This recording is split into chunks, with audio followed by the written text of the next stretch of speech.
LA first is just beautiful, and the weather's like the Mediterranean, and I love that.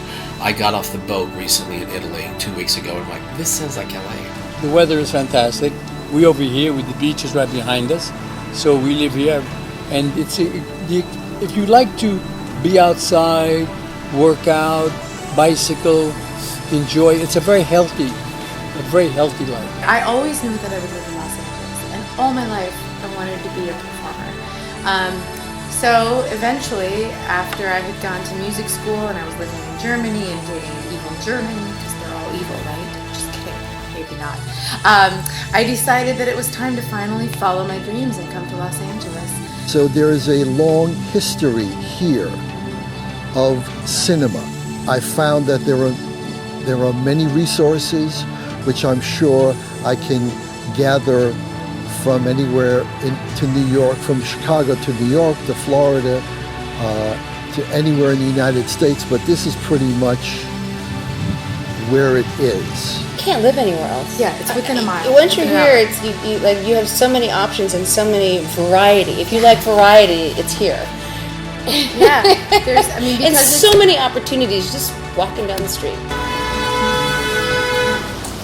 It's LA. They don't honk as much as in New York. It's just that they don't have any reason to honk here. In New York, there's always a reason. In LA, it's just people just honk. I never understood it.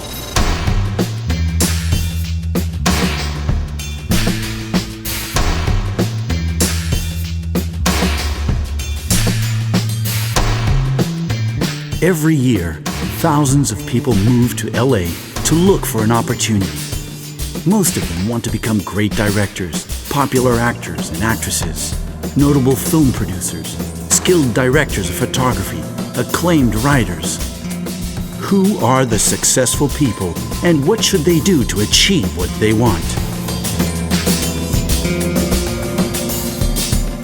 Los Angeles is an amazing city. It can also be tough. I think if you're going to come here, you have to enjoy blue skies and sunshine. Who doesn't like that? But you also have to know that you have to be tenacious. No one is going to care about your career more than you. No one is going to get up every day and look for you. There are thousands of people every day applying for the exact same little job that might cost $50, pay $50. You have to hustle. You have to be your own marketing person. You have to be your own product. You have to be your own creator and producer. You have to get out there and network and network and network and follow up with people. Because people just don't know who you are. And so many people come to LA. So many people come to LA. It's different out here. The business from New York is very different than theater, of course. And it's spread out. And I found that a lot of people, longer you've been here, you have to make connections and stuff. Also, like, the longer you're here, the more people you get to know, the more opportunities you get, the more you work with your friends and then expand your circle of friends. If you stick with it, you'll make it. There's a lot of networking here, and you have to really get a connection. But the thing is, you still must work in your craft. When you come to LA, it's about movie star. It's about the red carpet. They think that once they come to LA, they're going to get a job. LA is all about the names. When you look at the casting, they say names. They want names. And the competition here is very, very huge. Incredible. You cannot believe the high the competition is.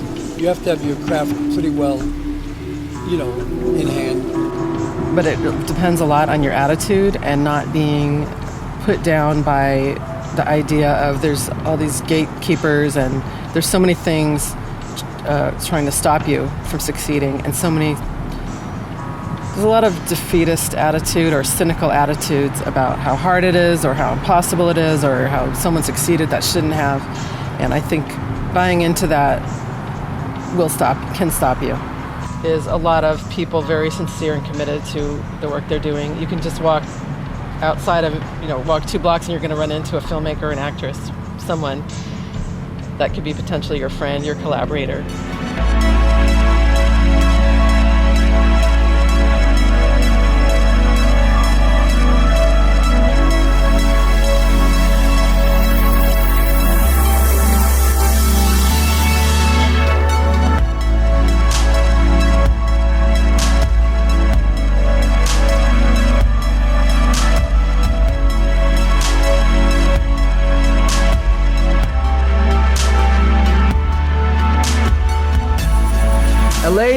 is a place, is to me one of the most unique cities in the world, because people there are they're beautiful people, but the air that exists in an industry is of constant competition. Everybody's competing all the time. You have to go through a lot of people's complexes and a lot of people's dreams. Everybody's fighting for their dream. The problem is, you can either live in an illusion or you can work on your dream. LA is a wonderful place to make, if you know what the hell you want to do and you're willing to make mistakes, you're willing to be human.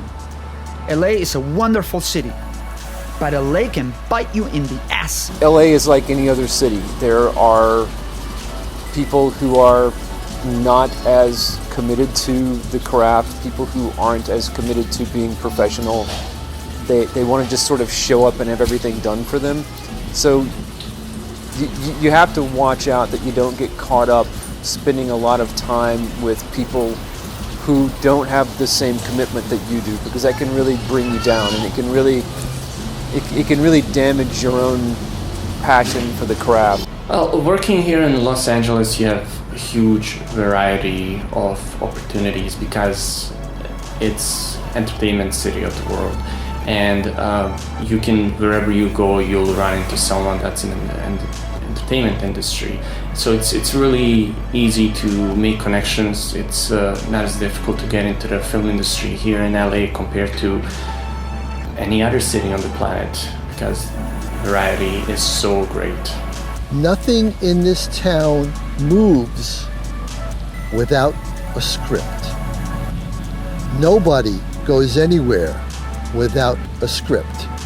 So for any aspiring writers, you are the gem of the ocean, and that's the inspiration, whether it's a self-inflicted inspiration or whether the inspiration comes from something that happened yesterday, or to a friend, or to a family member, or to an organization, or to an ethnic group. There is always room for new and fresh material. My rifle. What rifle? The rifle doesn't belong to you. Neither does it belong to you, Mr. Dixon. No. If you're gonna name others, you go to jail. I have a God-given right to bear arms and use them against my enemies. Those enemies have clout and money. He was in the harbor killing many men. Kaiser Soze! He saw Kaiser Soze. And these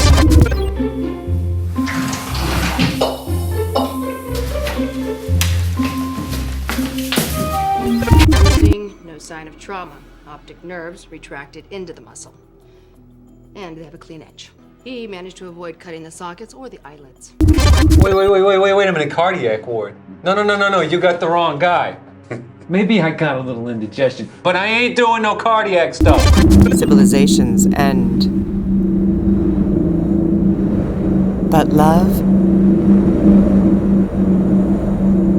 is an eternal waltz.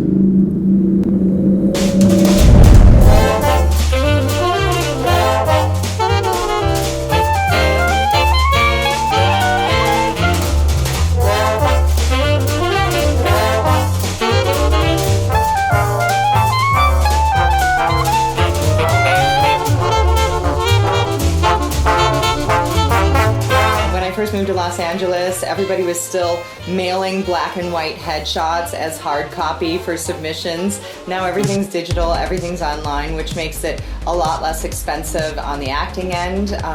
Also, anyone that I meet, I can friend on Facebook, and then that way I can publicize all the different projects that I'm doing. The flip side of the internet is that it can be a weapon of mass distraction. You can get pulled down that rabbit hole. Certainly, it's made this industry far more accessible to us than it was even a few years ago. I think it's important to have real estate on the web and to have an online presence. And also, I've gotten jobs from Facebook, because the theory is squeaky wheel gets the oil. Studios are finding people on the internet to direct the next feature. So that's the reason I started doing internet videos. And I always approach it like, oh, what's the most, topical thing at the moment when I would release it, the video. Like one time was the Oscars, one time was the Emmys. So many people are finding content on YouTube. It's Right, important and too. Vine and Vimeo and all these different avenues. I mean, my goodness, Justin Bieber was discovered on YouTube. Now we can chronologically, everything is so out there. You know, I think the problem with the internet is that the mystery is gone. If you give me a name, I look it up. I just put, what about, John Martin? What is he? And then it comes up with all kinds of inside stories. I mean, I can give you a crazy story. I was writing an article about Robert De Niro. And I wanted to know, because I know, I mean, and this is open, but it doesn't matter. I knew about his father. His father was gay. His father was an artist. But I didn't realize, because I knew his first wife. This is what the internet does. Okay? I knew his first wife, Diane Abbott. Sweet girl. But I didn't realize his next 4 children that he had through vitro with a surrogate. I mean, it was kind of funny. But so what I'm saying is what the internet does is, like, if I'm looking up a project, I can find so much about anything. Okay, I'll give you the best example. When I was in Italy teaching at the academy, and we're doing Streetcar, and I would see the actors do it, and I said, my God, look at this actor, he's fantastic. I said, Stanley in Streetcar, he was Italian. Guess what I found out? I found out that the original character was Italian, but when Marlon Brando did it, he made him Polish. You understand? So this is what the internet does, and it's documented. In my case, internet has been fundamental for what I've done with my documentary. On Vimeo, I saw the statistics, and the clip and the trailer of my documentary have been seen in 116 countries all over the world, which I think it's incredible. Internet was really helpful because when I moved to LA, I literally didn't know anyone, and it was the internet that made me connect with people and find fellow filmmakers and other people in the industry, and that's how I started ending up getting jobs because of the internet, because of those groups, because of those meetings, because of those conventions. So the internet is probably the most important piece of technology that has come around in 100 years, aside from the motion picture camera that was invented in 1895 and has been a staple in the business. America. America. America. America. America. America. America. America.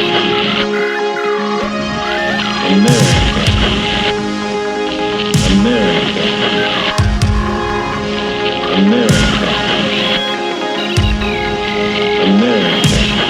One of the first jobs that I did was working on music videos, and that was fun. I was a production assistant, so basically, you do everything. You go from helping the director to do certain things, to help the producer, to maybe make sure that there is enough food for everyone on set. It's just, learning every little department. One big experience that I had while I was doing UCLA Extension was to work on Vasco Rossi's music video.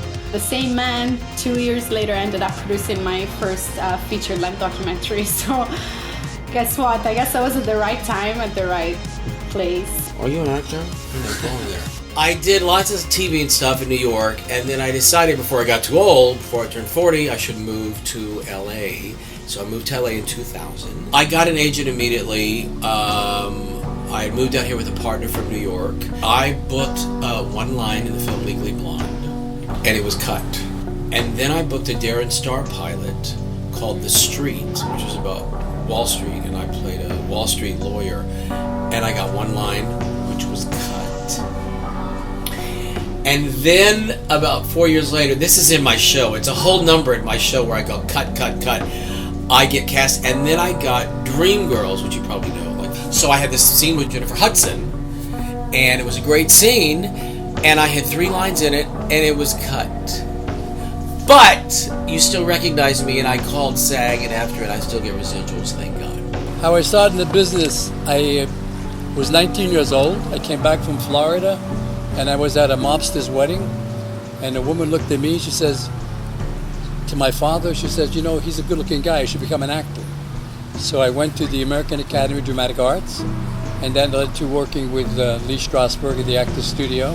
My biggest ambition was to be in Godfather Uno, and what happened is I was up for a major role, and I'm still in The Godfather, but I play an usher. So I got involved in various aspects of the business, as a writer, as an actor, as a director in theater. I don't direct for film. And the journey has eventually led me to live in LA. You cannot just go to one aspect. You cannot just be an actor anymore. You have to make money. So you have to use all of the attributes, all of your qualities to allow you to move forward. So you find a project, you find a director, but you have to find the scuttle. You have to find the money. If you don't find the money, nothing happens. My grandfather, who was born in Philadelphia, his parents were escaping the Armenian genocide. He retired back in Glendale, California. And when I was 12 years old and I finished high school in 7th grade, it was such an astonishing moment for my family because I didn't like going to school, that they invited me to LA saying, you're gonna spend 2 months with your grandparents. And I was like, yeah, awesome, whatever. So when I got here, my grandpa took me everywhere. Like the guy spent 2 months just going out, showing me the city. It was one of the greatest vacations I ever had. But one that really, the memory that stands there the most is we went to the Griffith Observatorium before it was renovated. I was lucky enough to see it before it was renovated, old LA. And he taps my shoulder as we're in that big parking lot in that big garden, and he says, look behind you, and it's that big sign, Hollywood. Just, it shook me. I was like, oh my God, there it is. And it hit me like a bat in my freaking head. It's like, duh, you idiot. This is what you're supposed to do. You love stories, you love design. I wanted to be an inventor. I love Tesla and Edison and Da Vinci. I just love people that thought beyond themselves. And I said, that's the way I can do it. That's my contribution as an inventor. It's cinema. His year. But Dr. Brown is about to change all that. You tell me you built a time machine? Look at the boy. He's sending Martin 30 years back in time.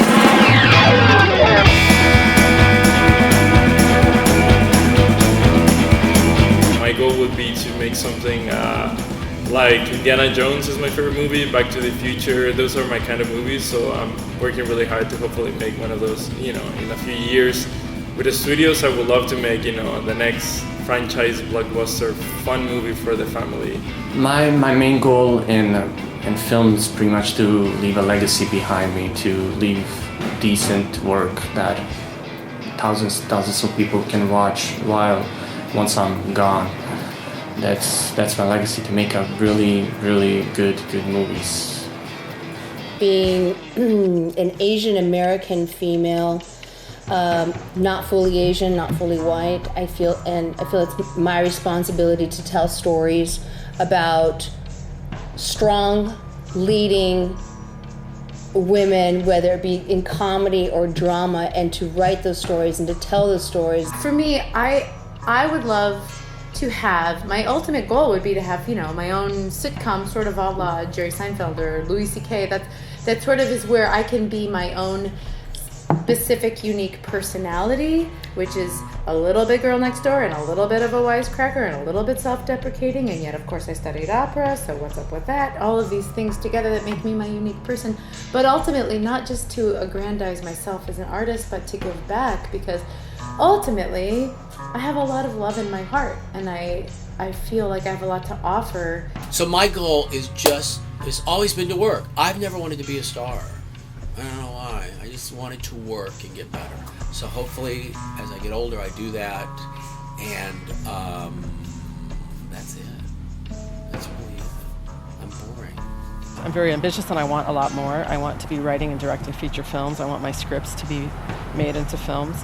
And I have a higher purpose with it, which is, it has to do with women and female roles, re-examining women in the past through the modern lens, so we get a more accurate view on women. That tends to be a theme in my projects. Also, male-female relationships, gender roles, sex, all of that is part of my modern view on the world.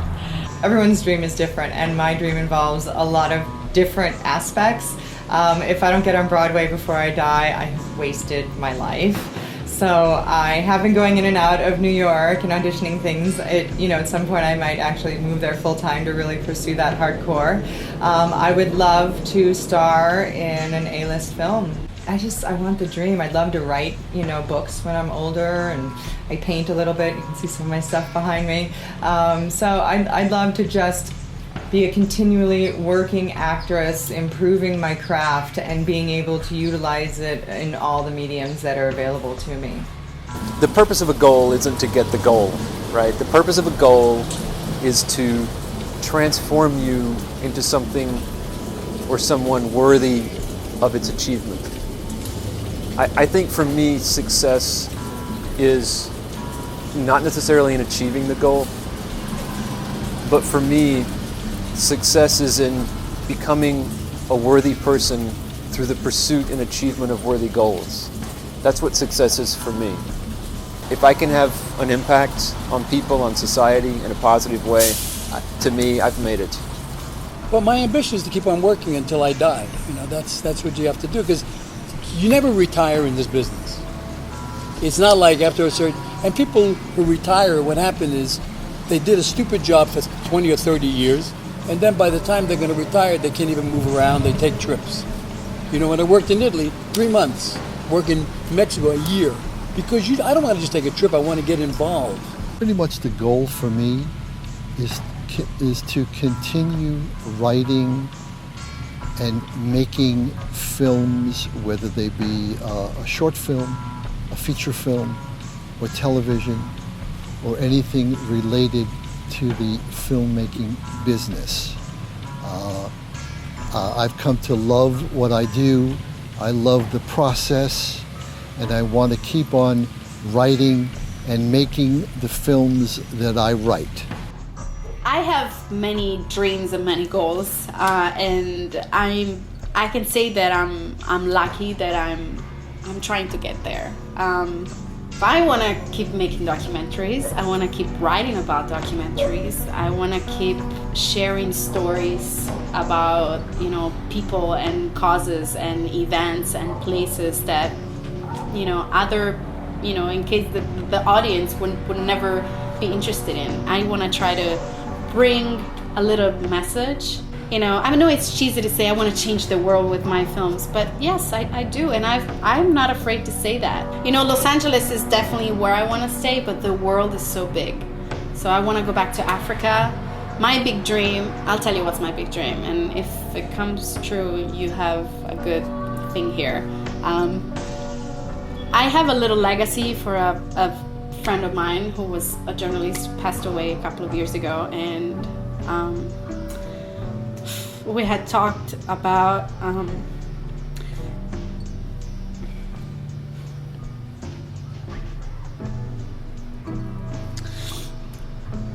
I want to be able to do workshops teaching how to film and how to tell stories. Maybe for those kids that, especially in some countries, like it could be Africa where I've been, they don't have the chance to do it. And they don't have anyone that tells them to share the stories. So for me, that will be my biggest dream. And it will be a legacy for my friend. So I hope I can do that. And I did not want to cry, but I did. If I can make one great film, I'll be happy. If I could do that one time, I'll die a happy man, and my kids and my grandkids and my family will be like, my grandpa did that, and that once I die, and that's it, But yeah, if I can go into my deathbed knowing that I did that, Doesn't matter about awards, money. If I can just do that, and yeah, that'll be it. Fuck the system. Just kidding. Oh, mannaggia, maledetti! Okay, how's that? Good? Anything else? All right.